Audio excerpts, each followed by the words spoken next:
calling it the Delhi drama or the Delhi Dharna politics, or you can call it what you may. It's for the 8th straight day that the Chief Minister, along with his cabinet colleagues, is sitting and protesting inside Lieutenant Governor Anil Baijal's office. Delhi High Court came down heavily on the Delhi Chief Minister, saying who authorized this Dharna. Meanwhile, the IS lobby continues to say that they're scared and they fear any violence. Of course, the Chief Minister has clarified and assured them to come to work and no such untoward incident will happen. I'm going to take it across to a panel that's joining us right here. Saurabh Bharadwaj, spokesperson of the Aam Aadmi Party. We've got Praveen Shankar Kapoor representing the BJP, and Dr. Subhash Kashyap, former General Secretary of the Lok Sabha, and Sudhir Krishna, former Secretary Urban Development and former Chairman the 5th Delhi Finance Commission. Thank you very much, each one of you, for being with us. Mr. Subhash Bharadwaj, you just did a press conference. I could catch only the fag end of it. What is happening in Delhi? The Delhi High Court has questioned today that who has authorized the Chief Minister and his cabinet colleagues to sit on a dharna inside the Lieutenant Governor's office. That must be embarrassing, is it not? I think it is very embarrassing to Delhi, and it is obvious that nobody has authorized the strike of IAS officers, which is continuing for last 4 months, and obviously nobody has authorized the Chief Minister, who is waiting for his own Lieutenant Governor for last 7 days in his waiting room.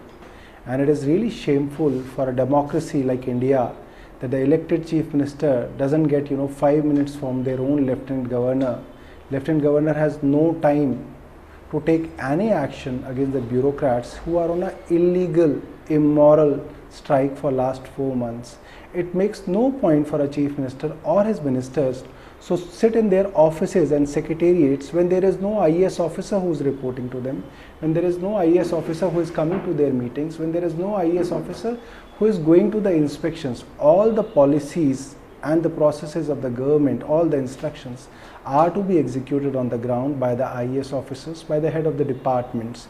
When there is no meeting, they are just working on their own, then that means that they are not working as per the will of the people. Okay, Mr. Bharadwaj, if I may come in very quickly, while I agree with your point on why the Lieutenant Governor doesn't have 5 minutes to meet an elected Chief Minister, and it baffles us too, but the larger question is you are blaming the IAS for not doing their job, but how are the Chief Ministers or other ministers doing their job by sitting at the Lieutenant Governor's office or his home or wherever else they're sitting? Shouldn't they be in offices clearing files? Because our report seems to suggest here there is a pile of work that's pending for ministers to clear right now. I think your reporters are misguided and misled by certain officers. This is very obvious. We have all the records. There are hundreds of meeting notices which have been sent out to these IAS officers. We have the attendance sheets where they are all absent, and they are all absent without any reason, without any explanation.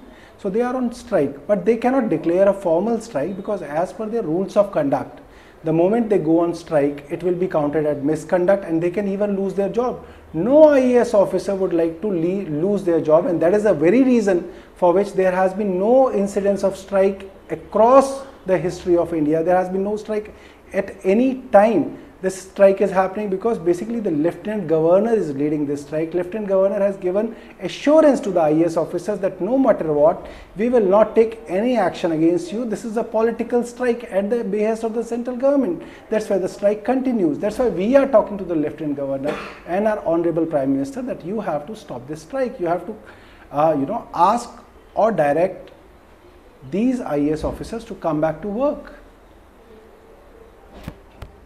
Saurabh Bharadwaj, hold your thoughts there. Let me go across to Sudhir Krishna.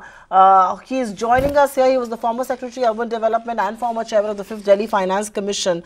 Mr. Krishna, the question really is this any longer a narrow IAS strike issue? Is this any longer a tussle between the Chief Minister and the IAS who reports, who works in Delhi? I mean, politically speaking, this seems to have snowballed into an entire political controversy with members from other political parties calling on the Chief Minister, his colleagues, the Chief Minister dialing Uddhav Thackeray and all of that. Is this issue any longer the narrow IAS strike issue that it began with? The IAS is working in all the states as per the structure of the constitution, and this situation has happened only in Delhi, and therefore we have to examine it as to why it has happened in Delhi only. As I see, this situation has three dimensions: legal, political and administrative.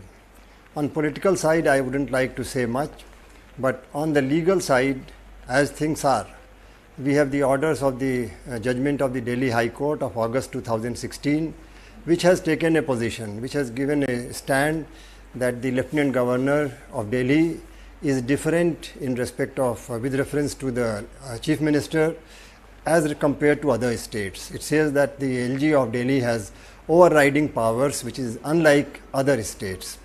And that order of the High Court has been challenged in the Supreme Court, and for the last 6 months, the Supreme Court has kept it reserved for orders. So therefore, the legal situation is like this. As far as the administrative situation is concerned, Delhi has got a very unique framework, and that framework doesn't let the elected government, the cabinet, to decide the matter finally in many cases, particularly where the LG holds a different view. That is not the case in other states. And this is a situation which is like, it is there. It has to be resolved or it has to be accepted as it is. And until it is resolved, it has to move like that. It has been moving all these years like this, and now it has been questioned. So the question. Right.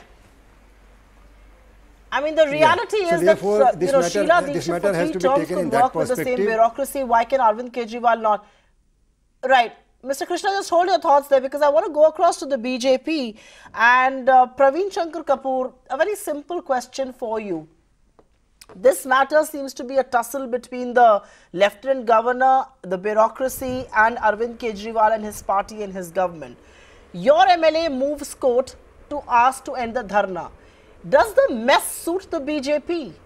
Because the AAP constantly alleges that the BJP is behind this entire controversy. The BJP is against the Aam Aadmi Party. They're the ones who are, egging the bureaucracy on to not work.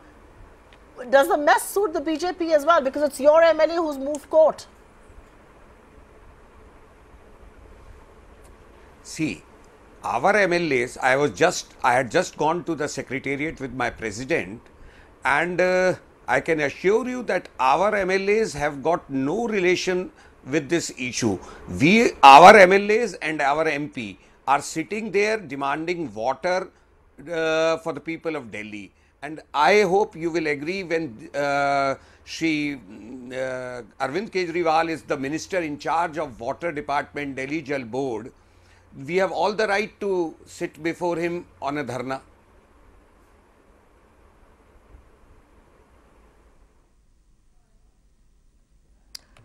You are right to sit on the dharna, but your guy has moved a court. So, I mean, I'm presuming that you want to get your hands dirty with this one as well. But Subhash Kashyap, let me come to you. What is going to end this impasse? Because that's a question I want to ask you, and that's a question I will also want to ask. Secretariat. We are not sitting at anybody's residence. We are not sitting at anybody's residence. Okay, okay, Mr. Kapoor. Then, you have not asked your point me, well taken. but I would like to offer a solution to this. Secretariat, unlike the Aam Aadmi Party, and which is why the court has questioned them. Your point. And there is a your point well taken, Mr. Kapoor. I know the differentiation between the secretariat. Saurabh ji is already here. Saurabh ji is sitting in this panel with us. I would suggest him that he should ask his Chief Minister to say one word, sorry, and the entire crisis will end. Okay, wait. I'm going to come to that. Mr. Kapoor, just hold your thoughts. Subhash Kashyap, I want to ask you a very basic question. What is going to end this impasse? Because the IS Association did an unprecedented press conference and said they are not the ones striking. They work every day. They just keep a 5-minute silence to mark their protest. They've been going about their administrative duties. The Chief Minister, but they fear for any untoward incident. The Chief Minister has come on record, issued a letter, said, my colleagues, please come back to work. I assure you of your safety and no untoward incidents. What is then going to end this impasse? I mean, is this a matter of who blinks first? Mr. Kashyap? I think it is largely dirty politics being played by everybody. Democracy presupposes a clear intention to cooperate, to adjust, accommodate with each other. We call our system cooperative federalism. Even among the union and the state governments, there has to be a spirit of cooperation.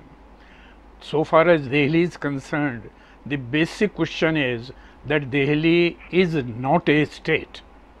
Like other states, it is not a state, it is a union territory, and by definition, a union territory is administered by the union. The constitution says it is a administered territory of the president, and the president administers it through an administrator who is called Lieutenant Governor in the case of Delhi. In case of states, there is a state list. The subjects mentioned there are reserved for the states. Union Parliament, except in emergency, cannot legislate, but cannot legislate in those matters which are in the state list. But in case of Delhi, the Union Parliament retains the power to legislate in regard to all matters, whether in the concurrent list or in the state list or in the union list. So, the executive power, which is coextensive with legislative power, stays primarily and finally with the union government, and it is exercised through the Lieutenant Governor. We get your point. The powers of the Council of Ministers in Delhi and the powers of the legislature are very limited. That's a valid point indeed. But Mr. Bharadwaj, I'll come back to you. Considering you represent the Aam Aadmi Party here, a very simple, really, non-controversial question. I know it was alleged, and I know there is a probe on that the Chief Secretary was allegedly slapped. Why can a simple sorry not work? Because that simple sorry seems to work with Mr. Kejriwal and many ministers of the Modi cabinet. Why not say a simple sorry, let bygones be bygones, move on, let the people not suffer? Because who is suffering in this impasse? It's not you, me, or anybody sitting in the studio, it's the people of Delhi. And the other question is, are you hurting your credibility? Mr. Kejriwal puts out a tweet that says that the Lieutenant Governor attended a meeting called by the Prime Minister of Chief Ministers, which turns to be false, which turns to be fake. I mean, is this an issue of credibility also, Mr. Bharadwaj? Okay, I think I'll try to answer all your questions. First thing about the Lieutenant Governor, I don't think, if you can check the call records, the telephone locations from the police which escorts him or anybody about the location of Lieutenant Governor on that day, you will know that he was there at the venue. I don't know whether there was a circus happening or there was a zoo or there is a Apughar there for which the Lieutenant Governor visited that place. It could be a reason that, the Chief Minister tweeted and he was alarmed. It could be there, but I am on record that he was there at that spot. Governor, and I don't think indicates anybody the can deny it. culture Second in which they are working. There is a legal case. This is yes, another Lieutenant offence Governor. that Yes. Saurabh Bharadwaj has just committed. Okay, second. Mr. Kapoor, Mr. Kapoor, What just is the wait. way you are talking, Saurabh Mr. Kapoor, Bharadwaj? let You him are speak. Mr. I'll come back to you. Kashyap, Mr. Kashyap. And you are saying he was Okay. Mr. Kapoor, at a Mr. zoo or Kapoor, a please Apughar. wait. Let him Okay. continue. What are you Okay. talking? No, let him finish Okay. talking. अरे बाबा, Mr. Kapoor. Okay. नहीं ऐसे तो debate नहीं हो सकता sir. एक minute आप शांत रहिए. Let him I finish. I'll am come back to telling you for a response. Go ahead, Mr. Bharadwaj. That a Niti Ayog meeting is not a picnic spot. I am saying that Niti Ayog's meeting is not a picnic spot where somebody will visit for no reason. Second thing, there is a legal case. The matter is a criminal matter and they have implicated 12 of our MLAs in a false case. How can a chief minister in a criminal case accept that his own MLAs had beaten up chief secretary when he himself knows nothing of that sort happened there, and it's a criminal case there, So it is totally illegitimate and uncalled for that you expect somebody to say yes, my MLAs had beaten up the chief secretary when something of this sort did not happen. Third thing, it is very important to understand that everybody is very happy when they give a plain simple definition of Delhi. Oh, Delhi is not a state, Delhi is a union territory. Baba, if Delhi is a union territory, why do you have a state government here? Why do you have elections here? Why is it that BJP and Congress blame Arvind Kejriwal for water, they blame Arvind Kejriwal for power, they question Arvind Kejriwal for pollution, they question Arvind Kejriwal for everything, and then they say, no, Arvind Kejriwal, he doesn't have any powers. Basically, it's a union territory. Basically, LG is the boss. When LG is the boss, then LG should do the press conference. LG should sit in the TV panel debates. LG should sit in the TV debates. Saurabh Bharadwaj, please wait. He will do everything. No, Saurabh Bharadwaj, please wait. Because the issue is not about LG or the CM. The issue is about, one second, Mr. Kapoor, 1 second. The issue is that you have been elected to govern and not to protest. The people of Delhi voted for you so that you can go out there and deliver clean governance. That you're not doing, which is why the protest. Mr. Kapoor, you want to make a quick point there? Because your party is actually also as much hand in glove. Why did you not raise a stink in the February issue? Why are you now sitting on protest, Mr. Kapoor? Go ahead, answer. You can ask your question now. See, we have been constantly raising the problem of water and power scarcity the people of Delhi have been facing, and actually I tell you, it is just to evade that responsibility, to cover up his failure, that Arvind Kejriwal has started this melodrama in the name of his government's rights and IAS officer strike, which was never there. There is no strike of IAS officers in Delhi. I visited the secretariat with my party president Shri Manoj Tiwari a little while back, and the Home Secretary and Finance Secretary were all working in their offices, as we saw.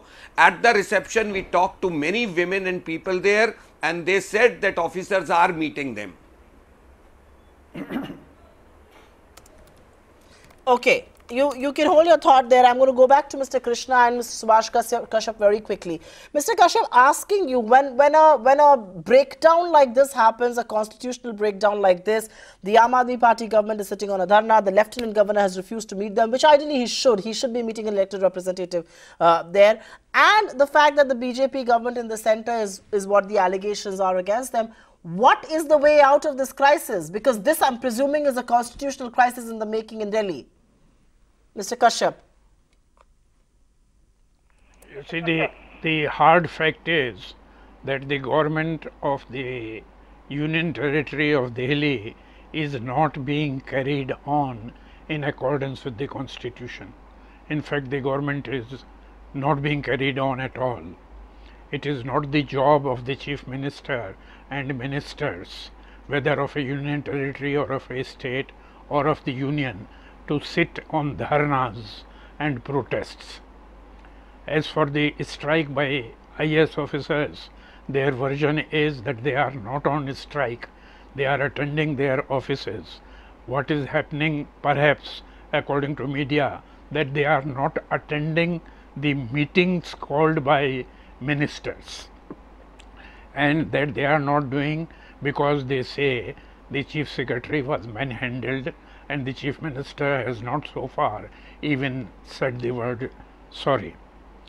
The constitutional way out, strictly technically according to the letter of the Constitution, is to recognize that there is a constitutional failure, the government cannot be carried on in accordance with the Constitution, therefore the way out is President's rule.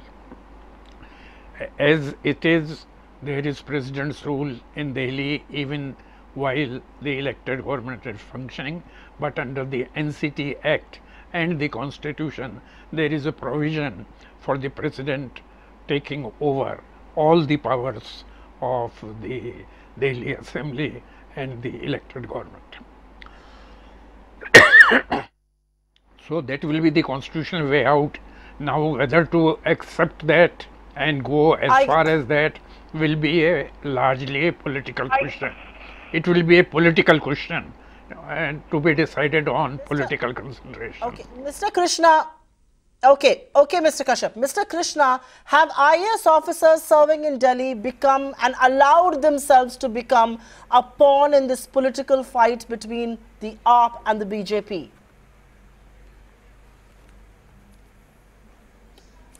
Well, I think I have seen the IAS officers of various cadres when in various positions in Government of India and elsewhere also. And I think the IAS officers of Delhi are at par, if not better, at least at par with their colleagues and counterparts in other states. In terms of knowledge, in terms of administrative skills, and in terms of their preparedness to work hard, particularly when circumstances require, be it the water crisis or elections or any other crisis. So it is a situation of environment which is to be sorted out.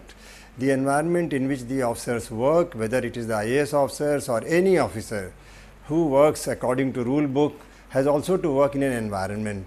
So the environment has to be conducive. It has to promote taking decisions and work fearlessly. Take decisions without the fear of being hounded out by by unlawful activities or unlawful threats. So that if that arrangement environment is created, I am sure the officers here will work again. They have worked very well before. I mean, Delhi has done wonders in many ways, so therefore I have no doubt that once the environment is made better and good, and definitely the officers will shine here once again, and the government itself will start showing better results. Okay, so governance is the big casualty between this political warfare where the IAS officers seem to have become a pawn willingly or unwillingly.